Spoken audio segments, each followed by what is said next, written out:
Somewhere else that's better for you. What is love?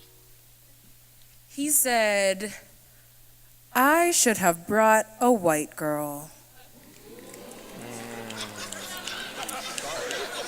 Picture me in a brand new dress, lips painted red, hair pinned back as elegantly as 3 bobby pins could manage, and my date, a black man, who looked paler under these fluorescents. He scrutinized the room, trying to find his place in it, and finally, he unfurrowed his brow, looked me over one more time, then said, I should have brought a white girl. And when he said it, he nodded as if he had cracked some code, as if the only thing keeping him from brotherhood was the sister on his arm.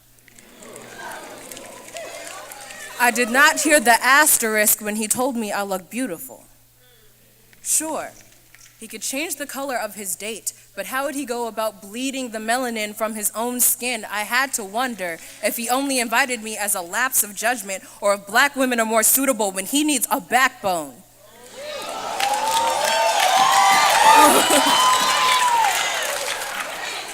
But in my mind, we are elsewhere, sitting on a bus ride with the Klansman's chorus, speeding toward a party with a bloodied invitation. When we arrive, the air is thick and musty, filled with nervous sweats and unshowered lust. I wait in line with the other black girls while my date pours us a bleach bath. Overhead, a Beyonce blow-up doll is crowd surfing.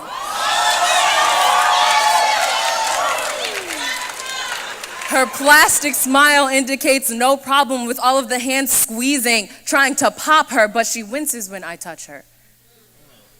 Emmett Till whistles to his Scottsboro boys, and it sounds like a warning or a threat. They reply, 9 voices moaning or maybe snarling. My date stands, arms linked with this figurative white woman, and she is clean. Her pallor spilling onto his elbow and spreading up his arm. He is covered in her paste, his facial features masked beneath his paint. The pin he was willing to erase me for, stabbing into his chest. A crowd forms around him. They are chanting, there will never be a nigger at SAE. They raise their black power fists and twist them into all the Greek symbols they can remember. They are chanting, there will never be a nigger at SAE. My date may only mouth along. He is standing on a hanging block, and from below, the Scottsboro boys and Emmett Till are dying to get a look at his trophy girl.